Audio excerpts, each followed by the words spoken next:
Titre du livre: Vers le véritable Coran. Les découvertes révolutionnaires qui ébranleront l'islam traditionnel, par le professeur Tariq Samir. Module 1. Théorie linguistique. Toutes les vérités sont faciles à comprendre une fois qu'elles sont découvertes. L'objectif est de les découvrir. Galilée. Introduction. Au fil des siècles, la question de l'existence de Dieu a suscité un intérêt soutenu dans le domaine de la recherche.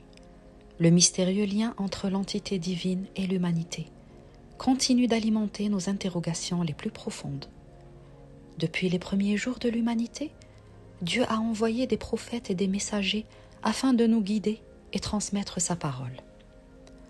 Ce cours initiatique vise à approfondir notre compréhension du dernier message divin, le Coran, qui constitue le maillon ultime d'une chaîne ininterrompue de révélation. Cette initiation servira de guide et de référence tout au long d'une série de cours subséquents. Un des axes majeurs de ce cours porte sur la question « Pourquoi le Coran ?» En effet, le Coran représente le message ultime de Dieu, englobant tous les messages précédents et s'adressant à l'humanité entière, quelles que soient ses croyances. Ce livre sacré appartient à chaque individu sur Terre et ne peut être revendiqué par une catégorie spécifique de personnes.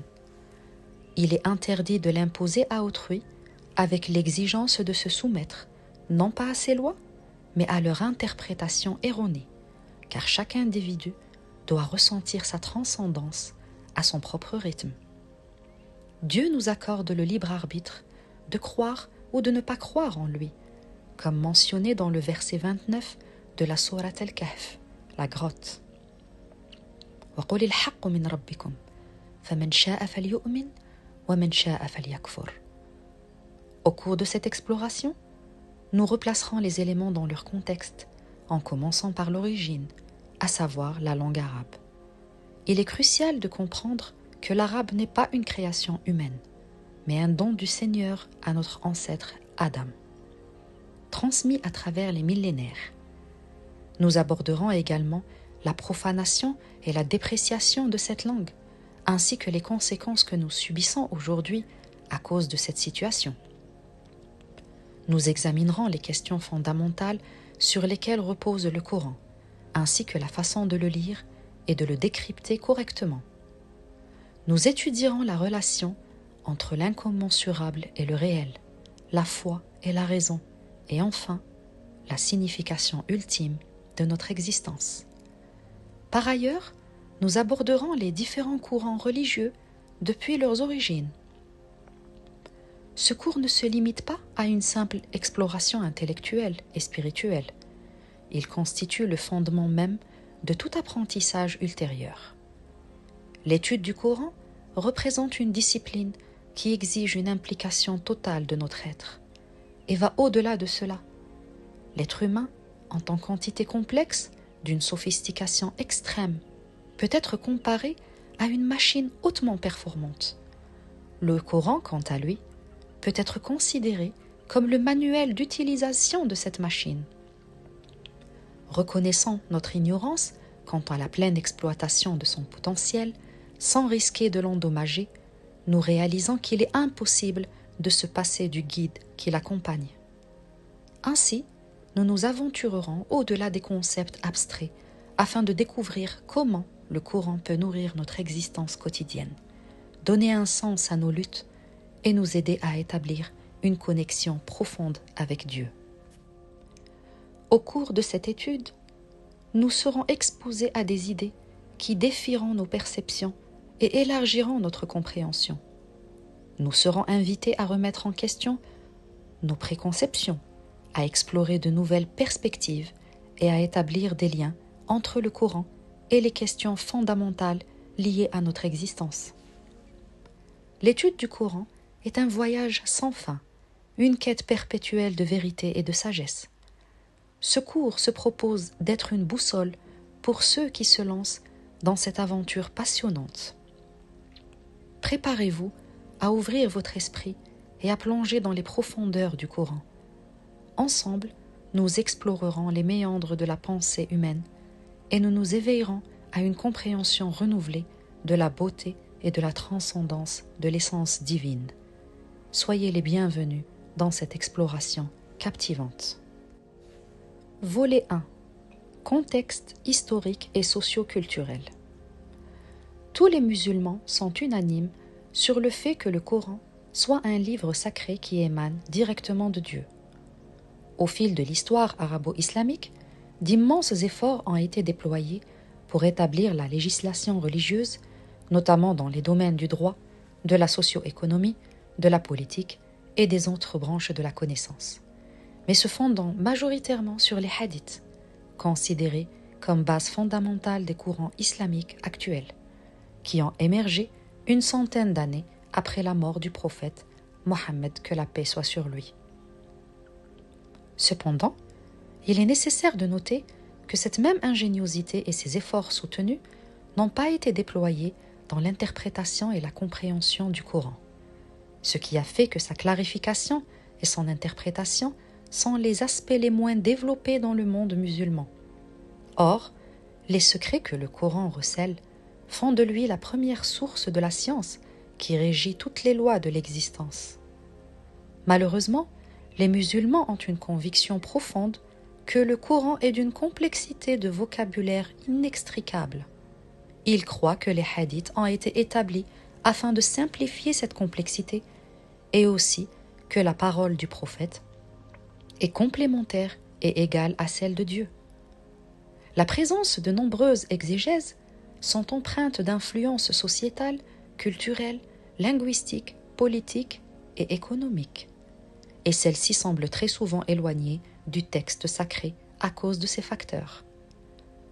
Écrasés par des traditions ancestrales, ils n'ont pas encouragé la recherche et l'exploration des richesses du Coran et de ses mystères. C'est alors que ces interprétations ressemblent à des histoires, des paraboles et des opinions diverses sur le sens de chaque verset, étant donné que l'interprétation reste superficielle et limitée au sens propre du terme, ce qui s'apparente plus à une légende qu'à un véritable manuel de vie, valable en tout temps et lieu. Petite notion sur le hadith. Le hadith, perçu comme une discipline consacrée aux paroles et aux actes du prophète Mohammed, que la paix soit sur lui, a été développé dès le IIe siècle de l'ère islamique par les érudits de la tradition. Il représente la manifestation de ce que l'on appelle communément la sunna. Dans l'islam sunnite, qui prédomine largement, il est considéré comme le deuxième texte fondateur après le Coran. Contrairement à ce dernier, le hadith se compose de plusieurs recueils rédigés sur les dires de personnes sur plusieurs générations, voire sur plusieurs siècles après le décès du prophète. Il traite de cas jamais abordés par le Coran lui-même, comme la circoncision ou la lapidation. La comparaison entre le Coran et d'autres livres serait une entreprise impossible, car cela reviendrait à comparer Dieu à ses créatures et à réduire la portée et la singularité de sa parole. Il est essentiel de souligner que le Coran, texte sacré et unique, inégalé, et dont la structure reflète une harmonie parfaite. Le Coran est inimitable, tandis que les écrits humains, susceptibles d'erreurs, sont influencés par les limites et les imperfections de leurs auteurs. Le verset 30 de la sourate Al-Furqan atteste du témoignage désolé du prophète Mohammed, que la paix soit sur lui, lors du jugement dernier, preuve de l'abandon du Coran par son peuple, acte irréversible qui a fait que l'héritage devant être véhiculé fut perdu. وقال الرسول يا ربي إن قوم اتخذوا هذا القرآن مهجورا. Quel est le but de ce témoignage? Le prophète Mohammed, que la paix soit sur lui, a transmis un seul message, et c'était celui du Coran. Il n'a jamais voulu faire transmettre sa propre parole, et cette preuve est attestée par le hadith lui-même. Hadith référencié numéro 11 536. Masnad Abi Sa'id al-Khidri. عن أبي سعيد الخدري عن النبي صلى الله عليه وسلم قال: لا تكتب عني شيئا غير القرآن، فمن كتب عني شيئا غير القرآن فليمحه. Le hadith stipule ce qui suit: n'écrivez rien de moi à part le Coran, et celui qui écrit quoi que ce soit de moi hormis le Coran, qu'il l'efface. Ce cours marque le début d'un processus de renouveau, visant à exhumer des connaissances ensevelies depuis plus d'un millénaire. Cette entreprise nécessite des recherches assidues et des efforts colossaux, mais la clé de la compréhension réside dans l'ouverture d'esprit et la pureté de l'âme. En effet, bien que le Coran soit accessible à tous, la compréhension de ces connaissances ne sera possible qu'au cœur pur, comme précisé dans le verset 79 de la sourate al-Waqi'a: La yamassahu illa al-mutahharun.